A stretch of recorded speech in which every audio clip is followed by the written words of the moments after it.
मेरे सहयोगी अभिषेक उपाध्याय जो कि टोक्यो से लाइव जुड़ रहे हैं ठीक उस लोकेशन के बाहर से जहां पर ये क्वाड समिट चल रहा है। लगभग सवा घंटे और बचे हैं। पैनल में हमारे साथ में जुड़े हैं Ravinder Sachdev ji, international affairs expert हैं, कर्नल एस टिन्नी जो कि डिफेंस एक्सपर्ट है, और major general retired Sanjay Meston defence expert है, और साथ ही संत मिश्रा जी जुड़े हैं, राजनीतिक विश्लेषक हमारे साथ में अमेरिका से।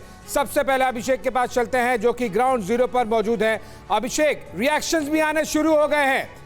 जो चीनी एम्बेसी है वहां पर टोक्यो में, उन्होंने रिएक्ट भी कर दिया, और स्टेटमेंट अगर हम देखें तो इस तरह से लगता है कि स्टेटमेंट ड्राफ्टेड था, पहले से तैयार था, बेजिंग से आ गया था कि जैसे ये चारों लोग ओपनिंग स्टेटमेंट कर दें आप सेंड बटन दबा दीजिएगा। चीन बौखलाता हुआ नजर आ रहा है। क्या कुछ वहां पर आपको महसूस हो रहा है चारों लीडर्स की तरफ से, चारों डेलीगेशन की तरफ से? क्या चीन को कॉर्नर पूरी तरह से किया जा रहा है, या फिर क्वाड के बाकी पहलुओं पे, कोविड, एनर्जी, सोलार, उन सब चीजों पर ध्यान दिया जा रहा है? देखिए आशीष, चीन की सबसे बड़ी जो हैरानी है वो यहाँ पर ऑस्ट्रेलिया के नए प्रधानमंत्री का शामिल होना है, और जीतने के अगले दिन यहाँ पर वो आ गए। उनके साथ में उनके विदेश मंत्री भी आए हुए हैं।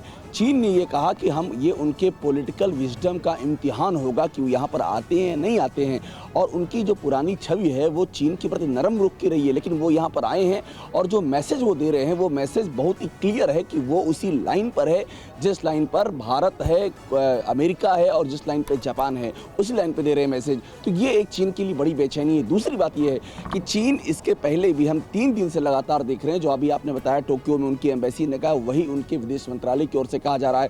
वो लगातार कह रहे हैं कि क्वाड उकसावे वाली कार्रवाई है। वो लगातार कह रहे हैं कि क्वाड से चीज़ें और ख़राब हो जाएंगी, इसका कोई मतलब नहीं है, ये कर रहे हैं। और इसके अलावा इतना ही नहीं, जिस समय क्वाड हो रहा है उस समय वो जो ईस्ट चाइना सी है वहाँ पर उनकी गतिविधियाँ देखी जा रही हैं। वहाँ उन्होंने अपना एयरक्राफ्ट कैरियर उतार दिया है, वो H-6 बॉम्बर उड़ा रहे हैं। जापान की जो डिफेंस मिनिस्ट्री है वो रोज़ यहाँ पर प्रेस रिलीज जारी करके और आइडेंटिफाई कर रही है कि सी ऑफ जापान में आज देखा गया, आज ईस्ट चाइना सी में देखा गया, चीन की जो नेवल एक्टिविटी देखी गई। एक सर्विलांस शिप के बारे में बाकायदा इन्होंने पूरा डिटेलिंग बात है। बिल्कुल बिल्कुल अभिषेक, जिन बातों का आप जिक्र कर रहे हैं, आगे भी आपसे इस मीटिंग के एजेंडे को लेकर बात होती रहेगी। तमाम खास मेहमानों का एक बड़ा पैनल इस वक्त हमारे साथ मौजूद है। रविंदर सचदेव जी, मैं आपके पास आना चाहूंगा, क्योंकि देखिए बहुत हद तक ओपनिंग स्टेटमेंट्स जो लीडर्स के सामने आए उससे इस मीटिंग का एजेंडा क्लियर होता हुआ नजर आ रहा है। चीन में जबरदस्त बेचैनी है, और इस मीटिंग का सबसे बड़ा मकसद ही है कि चीन की अग्रेसिव पॉलिसीज पर एक तरह की लगाम लगाई जा सके। क्या होता हुआ देख रहे हैं आज की इस मीटिंग में? बिल्कुल वही होता दिख रहे हैं जो आपने एग्जैक्टली कहा कि किसी ना किसी तरह से चीन पर अंकुश और लगाम लगाने का प्रयास, वन, और दूसरा किसी ना किसी तरीके से जो रशिया यूक्रेन का जियोपॉलिटिकल उथल-पुथल हो गया है उसको भी एड्रेस करना। एक अहम बात है कि ये क्वाड की मीटिंग हो रही है, सीरियस हो गया है क्वाड। 10-15 साल से चाइना तो मजाक उड़ाता था क्वाड का, वो कहता था क्वाड कुछ नहीं, जैसे पानी हवा में कुछ बूंदे आ जाती है वैसा है। बट नाउ क्वाड सडनली बहुत सीरियस हो गया है। कोविड, देखिए कोविड की सप्लाई चेन्स की प्रॉब्लम खत्म नहीं थी, चाइना, वुहान एक्सेट्रा, ये रशिया यूक्रेन वॉर आ गई, उसके चलते, कोविड के चलते सप्लाई चेन्स को चेंज करने का प्लान हो रहा था। यूक्रेन के बाद नए लेसन्स आए हैं, एनर्जी, गैस इत्यादि। तो एक तो सिक्योर फोकस है सप्लाई चेन्स पे, एनर्जी की जो भी हो आपस में ही करी जाए, या फिर इसमें इनफैक्ट छोटे और एशियाई देशों को इंक्लूड किया जाए। क्वाड केवल क्वाड ही नहीं, बट वियतनाम, श्रीलंका, फिलीपींस इत्यादि, इनको भी आपस में ट्रेडिंग लिंक्स में जोड़ा जाए। वन, सेकेंडली स्टैंडर्ड्स, चाइना के टेक्नोलॉजी स्टैंडर्ड्स दुनिया के स्टैंडर्ड्स कभी ना बने, अगर बन गए तो चाइना वर्ल्ड टेक्नोलॉजी लीडर हो गया। बहुत इंपॉर्टेंट बात आपने कही संत मिश्रा, इसी से मैं चाहूंगा आपका एक रिएक्शन इस पे कि जैसा सचदेव सर कह रहे थे कि एक्सपेंशन, अगर क्वाड का एक्सपेंशन होता है, ऐसे बहुत सारे देश हैं जिनके लिए स्कोप इस ऑर्गेनाइजेशन में है, और अगर वो आते हैं तो बड़ा और सबसे मेजर इंपैक्ट आप क्या देखते हैं इस रीजन में? उन्होंने कई सारे देशों के नाम भी लिए हैं, जैसे भारत के पड़ोसी देश भी उसमें शामिल है, चाहे वो श्रीलंका की ही बात क्यों ना कर रहे हो। संत मिश्रा,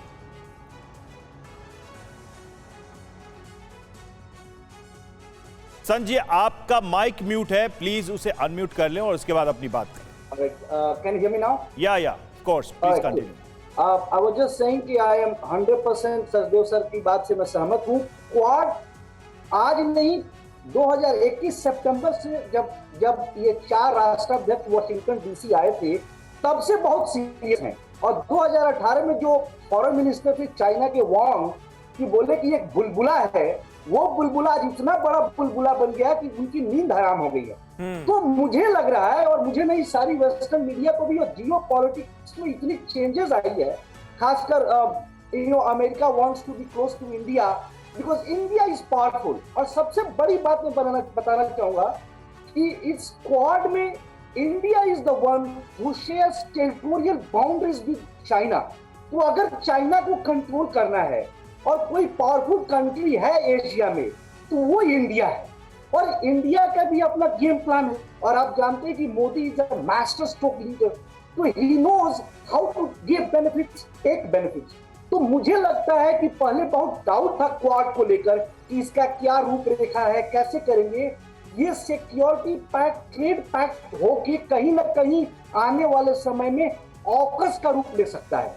मेरी एनालिसिस है और लोगों का ये मानना भी है कि this 4 countries, Japan, Australia, India and US, they are getting closer and सबका एक हित है। लेकिन सर ये भी समझना होगा। संजय मैसन सर, आपसे इस पर रिएक्शन चाहूंगी। क्या जो क्वाड की हीट है उसको चीन बहुत अच्छे से महसूस कर पा रहा है, उसे फील कर रहा है? क्योंकि जो स्टेटमेंट आया एम्बेसी की तरफ से उसमें वो ये कह रहा है कि आंतरिक मामलों में एक तरह की दखल अंदाजी है, और दूसरा वो ये भी कह रहा है कि चाइना से रिलेटेड जो अफेयर्स हैं उन्हें ओवर हाइप किया जा रहा है। जाहिर बात है कि ओपनिंग स्टेटमेंट्स को सुनने के बाद, समझने के बाद एम्बेसी की तरफ से ये रिएक्शन आया, तो क्या क्वाड की हीट को महसूस कर पा रहा है बहुत स्ट्रांगली चाइना? एब्सोल्युटली, आपने सही बोला है। चाइना अभी क्वाड की अहमियत बहुत समझ रहा है। पहले तो वो उसको नकारा कर रहा था, लेकिन अब जो जितने रिएक्शंस आ रहे हैं वो साफ जाहिर है कि China is concerned about quad.